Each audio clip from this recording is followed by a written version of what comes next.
Very good. Wow, amazing banget. Shalom semuanya, apa kabar? Jumpa lagi bersama dengan saya Pastor Daniel Hendrata dalam ibadah di Anugerah Fellowship. Obviously hari ini saya nggak ada di storehouse. Saya ada di suatu tempat yang sangat luar biasa, menyenangkan sekali, yaitu Pulau Bali. Yes, Bali adalah salah satu destinasi wisata terbaik di Indonesia. Dan tentunya suatu sukacita sekali saya bisa merekam khotbah ini bagi setiap daripada pemirsa dan jemaat sekalian yang ada di Anugerah Fellowship. I'm blessed dan saya berdoa biarlah setiap daripada Anda semua juga pasti diberkati oleh Tuhan. Pada waktu saya rekaman daripada khotbah ini sangat cuacanya sedikit berawan, angin cukup kencang, dan saya bangun tadi pagi sekitar jam 6, kemudian sempat keluar baca firman Tuhan, kemudian saya terinspirasi untuk merekam khotbah ini di sini gitu ya, karena enak banget. Ini sedikit berbeda daripada biasanya kalau kita rekam di studio atau di storehouse. Puji Tuhan. Bagaimana kabar setiap daripada Anda? Saya berdoa biarlah sampai dengan hari ini Ebenezer, Tuhan tetap menyertai kita. Satu hal yang selalu saya dengungkan, bahwa kalau kita semua masih bisa menikmati hari-hari kita, itu berarti bukan karena daya dan upaya kita saja. Banyak orang-orang di sekitar kita yang sudah berguguran, dan kalaupun kita masih ada, kita bisa menikmati keseharian kita, pekerjaan, keluarga kita. Itu adalah salah satu daripada sekian juta alasan untuk kita bersyukur kepada Tuhan. Yang percaya katakan amin. Anda rindu mendengarkan firman Tuhan? Firman Tuhan hari ini saya beri judul yaitu God is good. Haleluya. Siapa yang percaya bahwa Tuhan itu baik? Katakan Tuhan itu baik. Anda boleh ketik di kolom komentar, bilang bahwa Tuhan itu baik, bahwasannya untuk selama-lamanya, bahwa Tuhan itu baik. Haleluya. Kalau kita melihat alam semesta, dengan mudah sekali seharusnya kita dapat melihat kemegahan Tuhan. Bagaimana Tuhan itu memamerkan kehebatannya. Pada waktu saya melihat matahari terbit, matahari terbenam, melihat burung di udara, ini kemudian melihat bunga yang merekah gitu ya, melihat bulan dan bintang kalau malam, itu luar biasa banget melihat bagaimana benar-benar Tuhan itu baik. Yuk kita lihat kebenaran firman Tuhan. Hari ini saya akan ambil daripada kitab Roma pasal yang ke-8. Kita melihat bersama-sama daripada ayat 28 sampai dengan ayat 30. Nanti saya akan coba kupas beberapa hal dari Roma 8 sampai dengan mulai dari awal sampai dengan akhir. Kita baca terlebih dahulu, ini menarik banget, Roma 8 ayat 28 sampai dengan ayat 30 daripada Roma 8. Firman Tuhan berkata, kita tahu sekarang bahwa Allah turut bekerja dalam segala sesuatu untuk mendatangkan kebaikan bagi mereka yang mengasihi Dia, yaitu bagi mereka yang terpanggil sesuai dengan rencana Allah. Haleluya. Berapa banyak daripada kita sekalian yang sudah sering kali mengutip ayat ini, mengatakan bahwa segala sesuatu terjadi untuk kebaikan. Yang percaya katakan amin.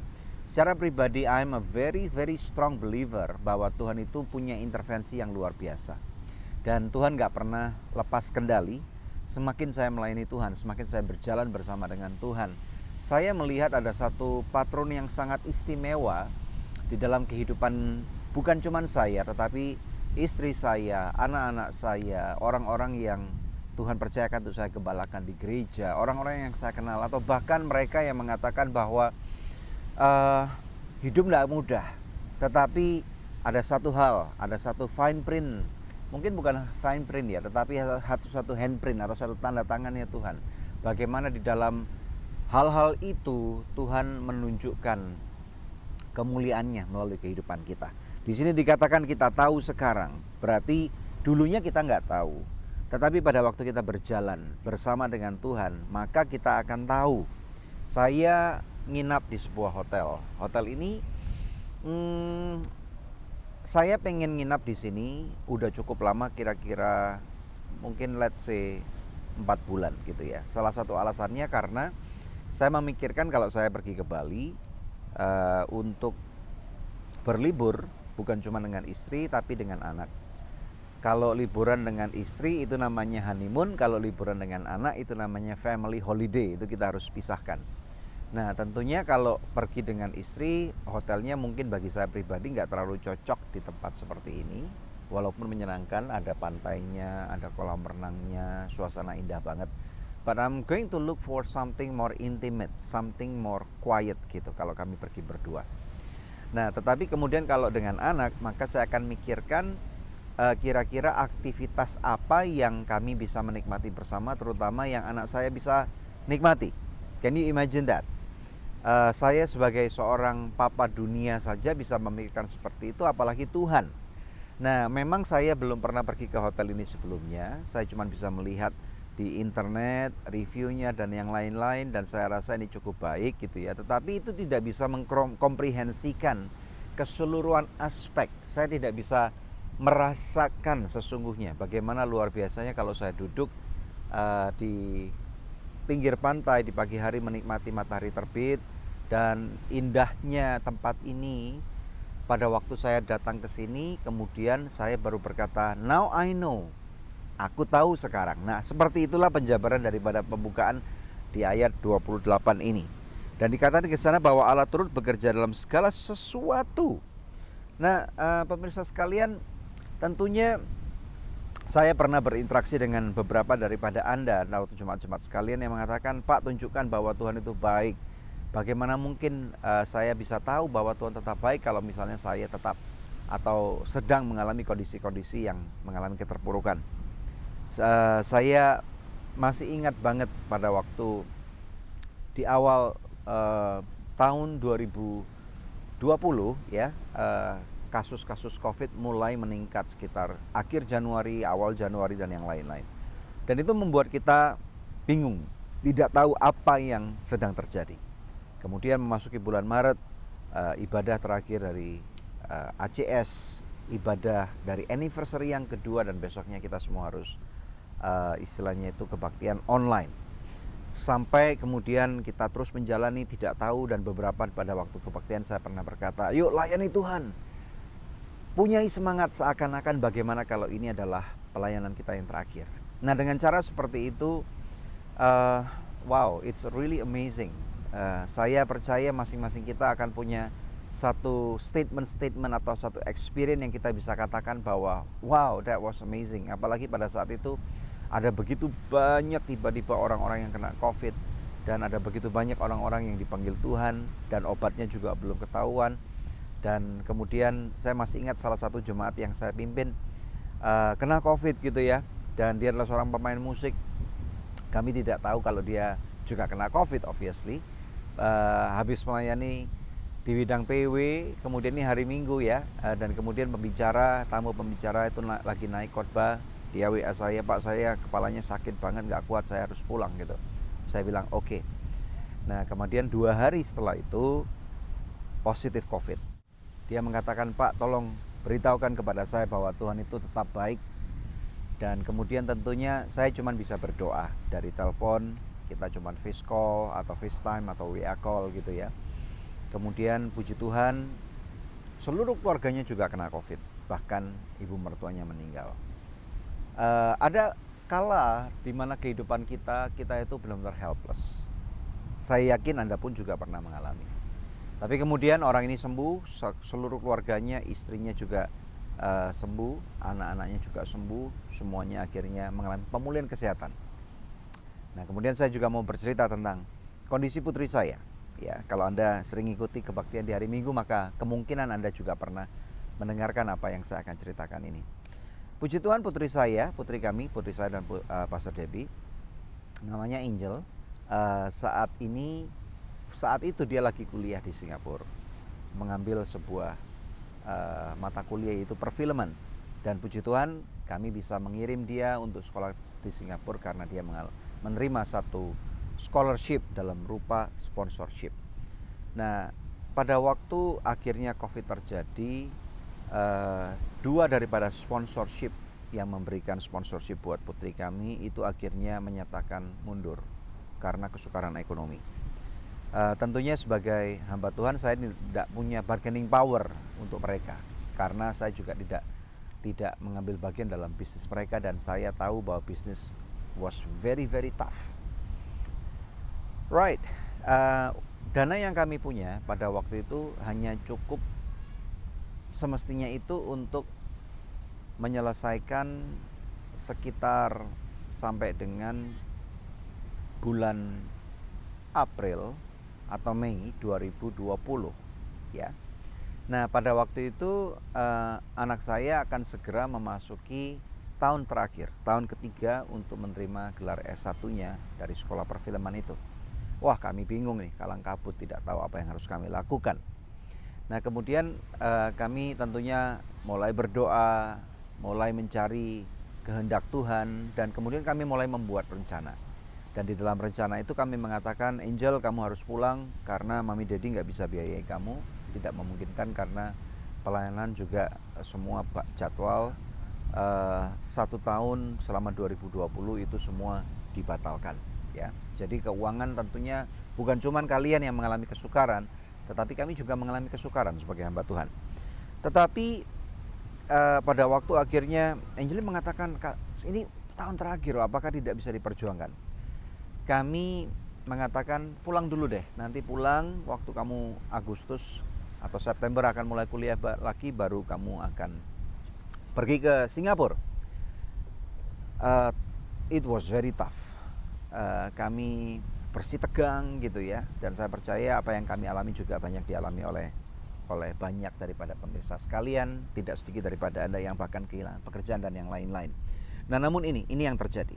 Nah, di sini dikatakan bahwa Allah turut bekerja dalam segala sesuatu untuk mendatangkan kebaikan bagi mereka yang mengasihi Dia, yaitu bagi mereka yang terpanggil sesuai dengan rencana Allah. Ayat 29, sebab semua orang yang dipilihnya dari semula, mereka juga ditentukannya dari semula untuk menjadi serupa dengan gambaran anaknya, supaya ia, anaknya itu, menjadi yang sulung di antara banyak saudara. Ayat 30, dan mereka yang ditentukannya dari semula, mereka itu juga dipanggilnya, dan mereka yang dipanggilnya, mereka itu juga dibenarkannya, dan mereka yang dibenarkannya, mereka itu juga dimuliakannya. Yang percaya katakan amin. Nah, dari apa yang kami alami, akhirnya tentunya di dalam mencari wajah Tuhan, Tuhan mulai menunjukkan bukan satu rencana yang jelas banget gitu ya, tetapi ada satu impresi dalam hati saya mengatakan let her stay, biar dia stay di Singapura. Dan Tuhan mulai menunjukkan ada beberapa cara, ada beberapa hal yang kami bisa lakukan sehingga selangkah demi selangkah Angelin bisa tetap ada di Singapura untuk nggak perlu pulang. Salah satunya tentunya adalah mengkontak beberapa atau mencari beberapa kemungkinan bagaimana caranya supaya Angelin bisa menerima bantuan. Dan puji Tuhan ada satu yayasan di Amerika yang dapat memberikan bantuan, walaupun jumlahnya tidak banyak banget. Anak saya menerima grant, itu salah satu jalan keluarnya. Kemudian istri saya mulai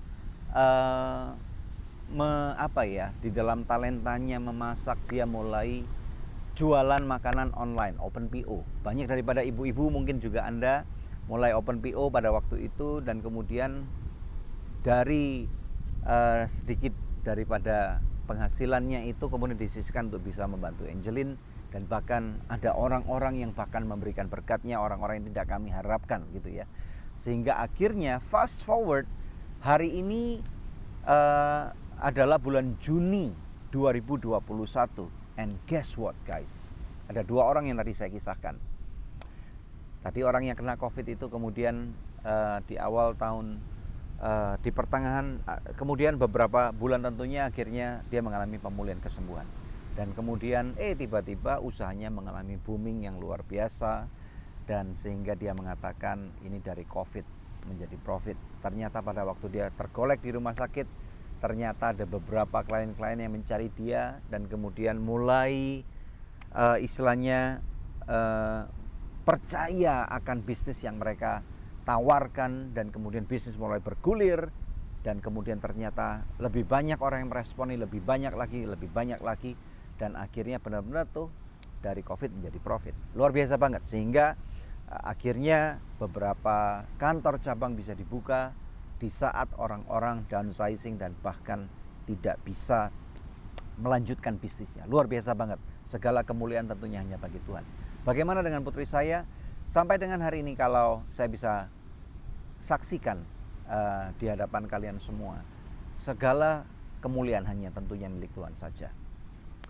Bulan Mei kemarin putri saya lulus kuliah dan dia tidak perlu pulang. Dan seringkali ini menjadi suatu statement yang saya katakan kepada anak saya. Saya katakan, Angel, the fact that you do not need to go home. Faktanya kamu gak perlu pulang ke rumah, bahwa ini menunjukkan secara matematika seharusnya kamu sudah pulang. Seharusnya kamu tidak mungkin melanjutkan kuliah karena mami daddy kamu secara finansial nggak mampu. Kami adalah seorang hamba Tuhan sepenuh waktu, kami tidak punya bisnis sampingan dan yang lain-lain, sehingga akan sangat berat. Tetapi fakta, kamu tidak perlu pulang. Karena apa? Kamu ditopang oleh kebenaran Tuhan, bahwa Tuhan memelihara kamu, ada pembelaan Tuhan terhadap kehidupan kamu. Dan saya katakan kepada dia, untuk kamu gak boleh pernah lupa, kalau kamu sudah jauh lebih besar dari sekarang, mengalami mungkin tantangan kehidupan atau kesukaran-kesukaran, percayalah bahwa Tuhan itu sangat sayang kepada kamu. Bagaimana dengan Anda pemirsa sekalian? Saya juga percaya bahwa Tuhan mengasihi Anda loh. Bahwa firman Tuhan mengatakan bahwa kamu adalah biji matanya Tuhan. Ada beberapa poin yang saya mau jabarkan kepada kalian dari Roma 8 ini, ya. Haleluya. Yang poin ke-1, tadi saya sudah katakan sesuai dengan judulnya bahwa Tuhan itu baik. Apakah Tuhan itu baik pada waktu kita menerima profit? Apakah Tuhan itu baik pada waktu kita mengalami promosi? Apakah Tuhan baik pada waktu kita sembuh dari suatu penyakit tertentu? Apakah Tuhan baik pada waktu kita hasil usaha kita atau anak kita lulus kuliah? Saya percaya itu adalah kemurahan, kesenangan yang bisa dialami oleh jasmani kita. Apabila jasmani kita menerima itu, tentunya jiwa kita juga diberkati. Tetapi mari kita lihat ada satu higher degree daripada kemurahan Tuhan yang harus kita lihat, bukan cuma dengan apa yang dapat kita lihat dengan mata atau kita bisa rasakan dengan kulit kita. Ya, apa itu? Kebaikan Tuhan dirasakan karena adanya kebenaran. Roma 8 ayat 1 sampai dengan 5. Saya akan baca buat Anda. Ya, kenapa disebut Tuhan baik? Karena ini, jawabannya ini. Terima baik-baik. Demikianlah sekarang tidak ada penghukuman bagi mereka yang ada di dalam Kristus Yesus. Katakan yes dan amin. Tidak peduli berapa banyak pun uang atau aset atau kekayaan Anda, kalau kamu berseteru dengan Tuhan atau menjadi seterunya Tuhan, maka percuma saja. Karena apa? Nanti pada waktu kamu meninggal, suatu hari setiap daripada kita pasti akan meninggal. Masa hidup kita di dunia ini pasti akan habis, bukan? Ya, saya juga bisa meninggal, kalian juga bisa meninggal. Setiap orang yang lahir pasti akan mati. Itu adalah satu kebenaran yang tidak bisa diganggu gugat. Oke? Nah, nanti setelah kematian kita akan mengalami penghakiman. Kalau kita misalnya tidak mengerti tentang ini, maka kita akan kagetnya demikian rupa. Jadi ada kehidupan tidak setelah kematian, akan ada penghakiman, dan ini semua tertera ada dasar firman Tuhannya, terutama di kitab Wahyu gitu, bahwa pada waktu kematian itu, ya maksudnya in Hades atau di dalam alam maut itu, semua akan dihakim, semua kitab-kitab akan dibuka. Memang benar, ada perbuatan baik, ada perbuatan jahat, ada istilahnya itu kita seperti mengumpulkan poin gitu ya. Tetapi dikatakan di dalam Wahyu 20 ayat 20 bahwa setelah itu akan ada satu kitab terakhir yang dibuka, yaitu namanya kitab kehidupan, the book of life. Nah, barang siapa namanya tidak tertulis dalam kitab kehidupan itu, maka akan dilemparkan dalam lautan api. Wow, luar biasa banget. Jadi ternyata kalau kita berbuat baik mulai dari lahir sampai dengan mati umur 99 tahun, itu 99% berbuat kebaikan dan cuma 1% kita berbuat kesalahan.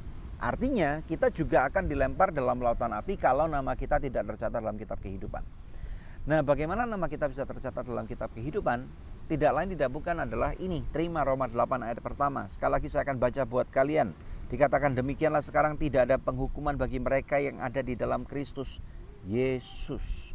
Jadi caranya untuk kita tertulis namanya di dalam kitab kehidupan adalah percaya dengan luar biasa bahwa Kristus Yesus adalah Tuhan dan Juru Selamat kita. Sudahkah Anda percaya? Kalau kamu percaya, inilah kebaikan Tuhan yang terutama di dalam kehidupan kita, bahwa kita tidak dimasukkan di dalam api neraka, nama kita ditulis dalam the book of life, sehingga kita diselamatkan. Diselamatkan itu konsepnya bukan cuma diselamatkan di dunia ini saja, tetapi nanti kita akan bisa bertemu muka dengan Tuhan Yesus. Dan karena semua itu terjadi karena kemurahan-Nya. Nah, kemudian ayat 2 dikatakan, Roh yang memberi hidup telah memerdekakan kamu dalam Kristus dari hukum dosa dan hukum maut. Haleluya. Jadi ada hal-hal yang luar biasa yang Tuhan singkapkan selagi kita masih hidup di dunia, dan nanti pada waktu kita sudah bertemu dengan Dia muka dengan muka, ya. Tuhan Yesus berkata bahwa kita akan memerintah, ya. Kita akan menerima tubuh kemuliaan yang luar biasa, memerintah bersama dengan Dia. Kalau Hollywood atau film-film itu mereka membuat film-film yang keren, yang menunjukkan sedikit banyak teknologi yang keren, tahu nggak bahwa teknologi Tuhan itu jauh lebih gede, jauh lebih keren daripada apapun yang Hollywood bisa gambarkan atau imajinasikan. Kalau hari ini saya berpikir untuk pulang ke Jakarta, saya nggak perlu naik mobil atau nggak perlu terbang. In a twinkling of an eye, saya tiba-tiba sudah ada di rumah di Jakarta. Saya berpikir untuk bertemu dengan putri saya di Singapura, saya nggak perlu lagi di lockdown. Selama 3 minggu di Singapura, saya bisa langsung bertemu dengan dia. Saya bisa ke Amerika dan yang lain-lain, dan kita bisa lintas jagat raya gitu loh. Keren banget itu teknologi Tuhan, ya. Dan ini terjadi kalau kita nanti sudah bertemu muka dengan muka di dalam tubuh kemuliaan bersama dengan Tuhan. Ayat 3. Sebab apa yang tidak mungkin dilakukan hukum Taurat karena tak berdaya oleh daging, telah dilakukan oleh Allah dengan jalan mengutus anaknya sendiri dalam daging yang serupa dengan daging yang dikuasai dosa karena dosa. Ia telah menjatuhkan hukuman atas dosa di dalam daging. Ayat 4, supaya tuntutan hukum Taurat digenapi dalam kita yang tidak hidup menurut daging tetapi menurut roh. Ayat 5, sebab mereka yang hidup menurut daging memikirkan hal-hal yang dari daging, mereka yang hidup menurut roh memikirkan hal-hal yang dari roh. Nah, artinya apa? Maka sekarang kalau kita sudah dikonversikan, bukan lagi menjadi orang-orang yang menjadi seterunya Tuhan, tetapi kita sekarang menerima pengampunan, kita bahkan menjadi anaknya. Nanti di bagian daripada Roma 8 dikatakan bahwa kita menjadi anaknya. Dikatakan bahwa sekarang tidak lagi ada penghukuman di dalam Kristus Yesus. Haleluya, puji Tuhan. Maka artinya sekarang kita juga dapat menghidupi kebaikan-kebaikan itu di dalam dunia ini. Haleluya. Kita dapat menghidupinya di dunia ini, gitu ya. Kemudian poin saya yang kedua adalah His calling in us. Bukan cuma Tuhan baik, tetapi kita diminta untuk meresponi. Saya melayani Tuhan, tahu nggak? Melayani Tuhan itu adalah suatu, bukan cuma kesenangan, bukan cuma suatu hobi, bukan cuma karena nggak punya kerjaan, bukan karena kita bangkrut, bukan karena kita mengalami kesusahan. Kita mengalami masuk dalam pelayanan itu karena Tuhan itu baik.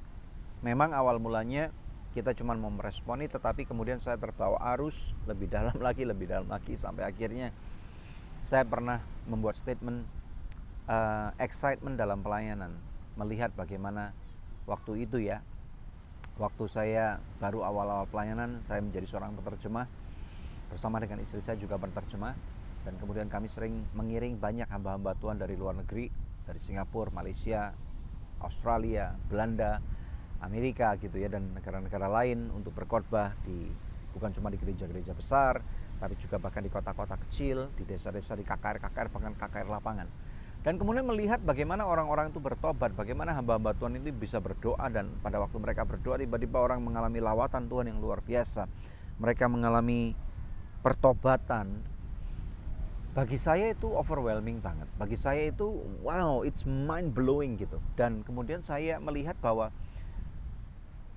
kepuasan pada waktu saya baru closing satu business deal itu nggak sebanding dengan pada waktu saya terekspos dalam pelayanan, melihat kedahsyatan Tuhan bekerja sehingga orang-orang itu kemudian bertobat. Itu luar biasa banget. Jadi ternyata saya menyadari ada panggilan dalam kehidupan saya gitu ya. Saya dipanggilnya tidak melulu menjadi seorang pendeta. Tentunya saudara harus menemukan calling itu, apa yang Tuhan kehendaki dalam kehidupan kita. Yuk kita forward. Roma 8 kita lompat ke ayat 14 sampai dengan ayat 17 saya akan baca buat Anda. Wow, ini mataharinya udah mulai cukup terik. Wow, it's amazing. It's beautiful morning. It's a beautiful day. Alright.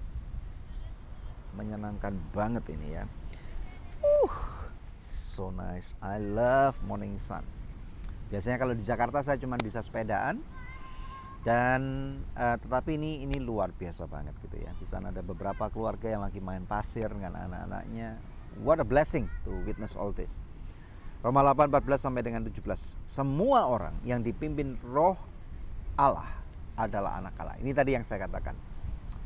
Kalau kamu menerima Yesus Kristus sebagai Tuhan dan Juru Selamat, kamu bukan cuman hanya orang Kristen, kamu bukan cuman jemaat sebuah gereja, tapi lebih di atas daripada itu, kamu adalah anaknya Allah, kamu adalah anaknya Tuhan.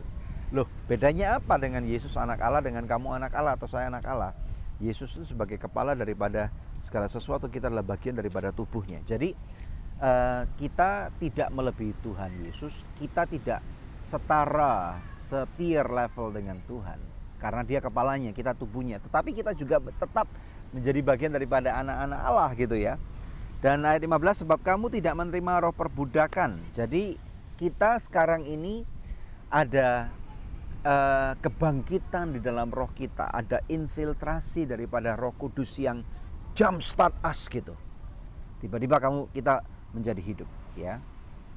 Dikatakan, tapi kamu yang telah menerima roh yang menjadikan kamu anak Allah, oleh roh itu kita berseru, ya Aba, ya Bapa. Wow.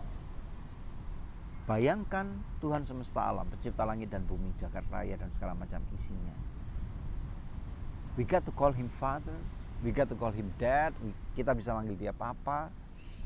Itu luar biasa banget guys. Kalau bayangkan kalau Presiden Jokowi mengatakan kamu menjadi anakku, wah betapa menyenangkannya kita. Ada fasilitas-fasilitas yang tidak bisa dinikmati oleh orang-orang biasa, bahkan oleh orang sekeras menteri sekalipun nggak bisa menyamai fasilitas kespesialan hubungan antara presiden dengan putra-putrinya ya. Dan inilah yang dimaksudkan oleh firman Tuhan itu. Haleluya. Luar biasa banget gitu. Kita menyebut dia ya Aba ya Bapa. Kemudian roh itu bersaksi bersama-sama dengan roh kita bahwa kita adalah anak-anak Allah. Roh Kudus sudah diberikan buat kita sekalian guys. Dan ini luar biasa banget. Jika kita adalah anak di ayat 17, maka kita juga adalah ahli waris. Maksudnya orang-orang yang berhak menerima janji-janji Allah, yang akan menerimanya bersama-sama dengan Kristus, yaitu jika kita menderita bersama-sama dengan Dia, supaya kita juga dipermuliakan bersama-sama dengan Dia. Ada amin. Saya berdoa biarlah setiap daripada kalian ini bukan cuman menjadi nerima janji tok atau doang, tetapi kamu adalah ahli waris. Ahli waris adalah sesuatu yang sure thing, kamu pasti akan menerima. Nah, Tuhan Yesus sudah mati, dan kematian itu membuat kita bahwa warisan yang Tuhan janjikan kepada kita itu unlocked atau dibuka. Sehingga kita sekarang, tadi yang saya katakan, pada waktu kita hidup di dunia ini, kita bisa merasakan sedikit daripada pengalaman surgawi itu ada di dunia ini, gitu ya. Oke, saya geser sedikit supaya tidak terlalu terang di sana. Alright, kita bisa sedikit mengalami hebatnya, luar biasanya, a glimpse of heaven in our life. Dan itulah yang tadi saya katakan di awal-awal khotbah, dari kesaksian-kesaksian. Bukan cuman sekali lagi, bukan cuman karena ada promosi Tuhan itu baik, tetapi ini satu hal lagi. Pada waktu saya pernah ngikutin satu seminar gitu ya, dan salah satu ibu yang memberikan kesaksian itu menceritakan bahwa di bulan Maret suaminya kena COVID dan meninggal. Dan dia bisa mengatakan Tuhan itu baik. Saya kagum banget dengan orang-orang yang tetap bisa memuliakan Tuhan dan memuji Tuhan di tengah-tengah keterpurukan. Ini menunjukkan bahwa kita bersyukur kepada Tuhan bahwa kita orang-orang Kristen, orang-orang yang percaya kepada Yesus Kristus adalah orang-orang yang sangat spesial. Kita bersyukur bukan cuman karena kita dapat uang dan promosi, tetapi di dalam keterpurukan, dalam hal yang secara manusiawi kita mengalami duka cita sekalipun, kita bisa melihat kebaikan Tuhan. Saya bilang seperti ini bukan karena saya cuma mengalami kebaikan Tuhan dan istilahnya saya nggak bisa mengerti masalah Anda. Saya juga pernah bertemu dengan orang-orang yang mengalami sakit kanker dan meninggal, kena COVID dan meninggal, dan bahkan bangkrut dalam usahanya. Tetapi tidak sedikit daripada orang-orang ini yang dia really amazing believer of Christ, dan mereka mengatakan justru melihat bagaimana mereka menjalani keteguhan hati dan ketegaran hati mereka, saya kagum dan saya bisa melihat mengatakan bahwa amazing kekuatan daripada Tuhan. Ada satu pengharapan yang luar biasa. Roma 8 ayat 18 mengatakan, sebab aku yakin bahwa penderitaan zaman sekarang ini tidak dapat dibandingkan dengan kemuliaan yang akan dinyatakan kepada kita.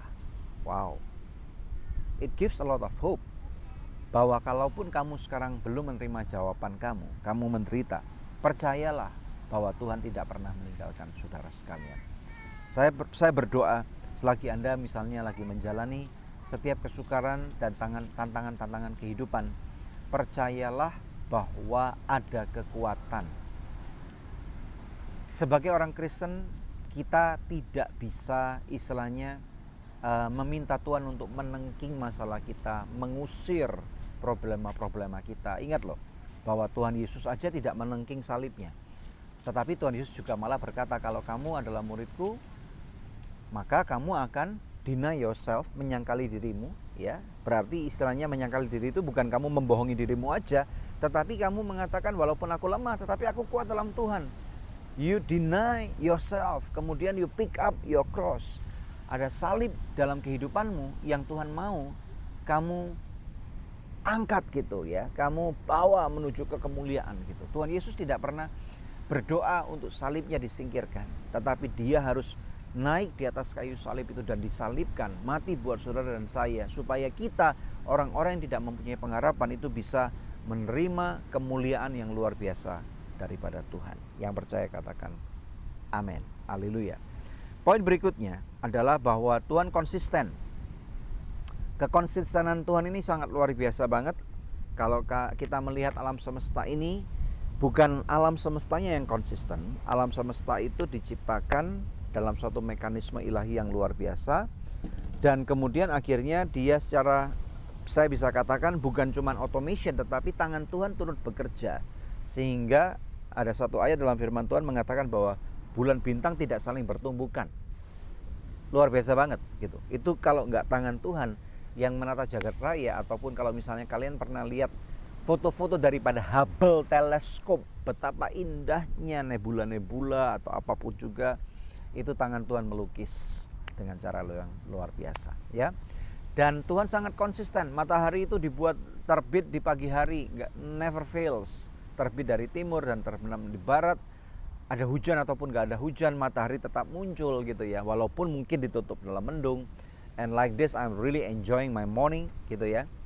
Dan ayat 19 dikatakan, sebab dengan sangat rindu seluruh makhluk menantikan saat anak-anak Allah dinyatakan. Tuhan itu konsisten. Sekarang waktunya saudara dan saya juga menjadi konsisten. Menjadi konsisten untuk ikut Tuhan, menjadi konsisten untuk tetap melayani Tuhan, menjadi konsisten untuk tetap memuliakan Tuhan, menjadi konsisten untuk tetap bersuka cita. Karena pada waktu kita penuh dengan sukacita, itu akan menjadi kekuatan buat kita. Haleluya. Nah, ini penting banget. Ayat 20, karena seluruh makhluk telah ditaklukkan kepada kesia-siaan, bukan oleh kehendaknya sendiri, tetapi oleh kehendak Dia yang telah menaklukkannya. Ayat 21, tetapi dalam pengharapan, karena makhluk itu sendiri juga akan dimerdekakan dari perbudakan kebinasaan dan masuk ke dalam kemerdekaan kemuliaan anak-anak Allah. Sebab kita tahu bahwa sampai sekarang segala makhluk sama-sama mengeluh dan sama-sama merasa sakit bersalin. Nah, ini menarik banget. Jadi alam semesta itu menantikan bagaimana kita sebagai anak-anak Tuhan itu menunjukkan manifestasi kita. Ya, berarti dikatakan bahwa mereka itu meraung-raung seperti wanita yang akan bersalin atau melahirkan. Itu merasa sakit sekali gitu ya. Nah, dengan cara seperti itu alam semesta akan bersorak-sorai pada waktu melihat bagaimana kita yang terpuruk kemudian bertahan dengan Tuhan, kemudian menerima hikmatnya Tuhan, kemudian melihat kemenangan-kemenangan dan kemudian mempermuliakan Tuhan. Ya, sehingga apa? Tujuannya supaya orang-orang di sekitar kita bisa melihat diri kita itu sebagai cerminan kerajaan surga. Dan kemudian bisa mereka mengatakan bahwa how can you do that? Bagaimana kamu bisa melakukan itu? Kalau kamu bisa melakukan itu, wow, ini menunjukkan bahwa Tuhan kamu luar biasa. Ini seperti apa yang kerap kali diceritakan di dalam perjanjian lama. Bagaimana orang-orang pahlawan-pahlawan iman itu melihat kemuliaan Tuhan dalam kehidupan anak-anak Tuhan. Seperti Daniel, Sadrak, Mesak, Abednego. Sadrak, Mesak, Abednego dimasukkan dalam dapur api. Raja Nebukadnezar tidak percaya kepada Allahnya orang Israel atau kepada Elohim, Yahweh Elohim. Dan pada waktu disuruh nyembah patung Nebukadnezar, orang-orang muda ini nggak mau gitu ya. Dan kemudian dikasih kesempatan, tidak mau. Sampai akhirnya dibuang ke dalam dapur api, dipanaskan 7 kali lipat, lebih panas daripada sebelumnya. Bahkan orang yang mau mengeksekusi mereka itu kena jilatan daripada api itu dan orang-orang itu mati. Dan pada waktu mereka berjalan di tengah-tengah dapur api itu, fiery furnace, Raja Nebukadnezar melihat dengan matanya sendiri ada orang yang keempat. Dan dikatakan dalam Alkitab bahasa Inggris, the face is shining like the face of the Son of God. Wajahnya penuh dengan kemuliaan, percaya bagaikan anak daripada Allah itu. Ini penampakan Yesus Kristus di perjanjian lama. Dan karena itu Raja Nebukadnezar mengatakan bahwa Tuhannya Sadrak, Mesak, Abednego adalah Tuhan yang luar biasa. Tuhannya orang Israel adalah Tuhan yang luar biasa. Haleluya. Saya percaya dan berdoa biarlah kamu pun juga merasakan yang sama. Saudara dan saya dipanggil untuk menunjukkan, mencerminkan kemuliaannya. Bahkan saya yakin dan percaya di dalam baik kemudahan, baik kesukaran, baik apapun juga, by hook or by crook, you shall see every unfolding plan of God's plan in your life. Gitu ya. Dengan cara apapun juga kamu pasti akan melihat bagaimana rencana Tuhan itu dinyatakan buat kehidupan kalian semua. Yang percaya katakan amin. Saya akan tutup dengan satu ayat ini. Dalam Roma 8 ayat 31, ini menarik banget. Dikatakan di sini, yuk kita baca bersama-sama. Ada di screen. 2, 3. Sebab itu, apakah yang akan kita katakan tentang semuanya itu? Jika Allah di pihak kita, siapa yang akan melawan kita? Keren banget gitu ya. Roma 8 ini adalah salah satu bagian daripada penjabaran firman Tuhan yang amazing, mind blowing, menunjukkan kehebatan Kristus, menunjukkan kehebatan Tuhan, menunjukkan bagaimana Tuhan turut serta untuk mau include saudara dan saya di dalam kemuliaannya. Dan saya berdoa biarlah apa yang saudara dengar hari ini memberikan kekuatan buat Anda sekalian. Dan pada waktu Anda menerima kekuatan, jangan lupa bahwa kamu dipanggil untuk reflect atau mencerminkan kemuliaan Tuhan. Tuhan baik, ada amin.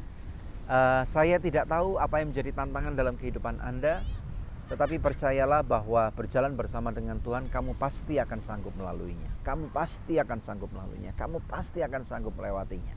Punya masalah dalam keuangan? Percaya, minta hikmat kepada Tuhan. Niscaya Tuhan pasti akan memberikan hikmat untuk menavigasi di dalam masalah keuangan kamu. Punya masalah di dalam pernikahan kamu? Minta Tuhan hikmat. Bagaimana Tuhan supaya bukan dia yang berubah, bukan pasangan hidupku yang berubah, tetapi aku berubah. Berubah itu perlu keberanian. Berubah itu orang-orang yang bisa berubah, orang-orang yang berani berubah adalah orang-orang yang patut diacungi 2 jempol. Dan kalau kamu melihat pasangan hidup kamu mulai menunjukkan adanya perubahan walaupun sedikit, jangan lupa untuk berikan afirmasi, berikan dorongan. Yes, you can do it. I appreciate you. I notice that you change. I notice that you try to do something different. Aku menghargai bahwa kamu mencoba untuk merubah jalan berpikir kamu atau kebiasaan buruk kamu, dan saya menghargainya. Ini perlu seperti itu. Kalau kamu berdoa minta hikmat pemulihan daripada Tuhan, daripada keluarga, percaya saja Tuhan akan memberi kekuatan sampai benar-benar pernikahan kamu dipulihkan. Tentang kesehatan serahkan kepada Tuhan. Apakah perlu minum obat dokter? Harus dong. Asal yakin aja bahwa kamu kenal dokternya dengan sungguh-sungguh supaya kamu nggak dapat obat yang salah gitu ya. Karena dokter juga manusia, dokter juga bisa berbuat kesalahan. Apapun yang terjadi, percayalah bahwa Tuhan menyertai kamu dan Tuhan tidak pernah meninggalkan kamu. Sampai dengan kamu disembuhkan oleh Tuhan, percaya bahwa Tuhan tidak pernah meninggalkan kamu barang sedetik pun ya, karena kita adalah anak-anak Tuhan. Kita mempunyai keistimewaan. Kita adalah biji matanya Tuhan. Ya, kalau tadi saya ceritakan 2 kesaksian di awal, sekali lagi all glory belongs to Jesus alone. Segala kemuliaan hanya bagi Dia. Dan sekali lagi saya berdoa, kalau ada hal-hal yang perlu didoakan, saya percaya bahwa Tuhan turut bekerja untuk mendatangkan kebaikan. Yuk kita tutup apa yang saya sampaikan. Semoga ini juga bisa menjadi berkat buat kalian semua. Anda bisa memberikan komentar di kolom chat bagaimana firman Tuhan ini bisa memberi kekuatan buat Anda. Oke? Saya rindu untuk berdoa bagi setiap daripada jemaat sekalian. Mari kita berdoa. Bapa, dalam nama Yesus, berdoa untuk setiap pemirsa sekalian atau setiap jemaat online. Kami berterima kasih untuk kemurahan-Mu, bagaimana Engkau menyelamatkan kami, menciptakan kami dalam rupa dan gambar-Mu, Tuhan. Dan Engkau mengangkat kami daripada lumpur dosa, kami yang bersalah, kami yang hidup dalam kesia-siaan. Engkau ampuni kami dan Engkau berikan kami purpose yang luar biasa. Terima kasih untuk kemuliaan-Mu. Dan mari pemirsa sekalian, mari jemaat, saya rindu berdoa buat Anda. Kau terima sekarang berkat-berkat Tuhan, perlindungan Tuhan, pernyataan-pernyataan Tuhan. Biarlah pada waktu engkau berdoa, mau mendengar suara Tuhan, Tuhan berbicara kepada saudara. Tuhan akan berikan tuntunannya, Tuhan akan berikan hikmatnya. Aku melepaskan berkat di dalam nama Bapa, Putra dan Roh Kudus, dalam nama Tuhan Yesus Kristus. Terima juga ini sebagai 2 berkat. Apapun yang kamu kerjakan, biarlah Tuhan akan membuat kamu menjadi berhasil. Apapun yang kamu kerjakan menjadi kesukaan buat Tuhan.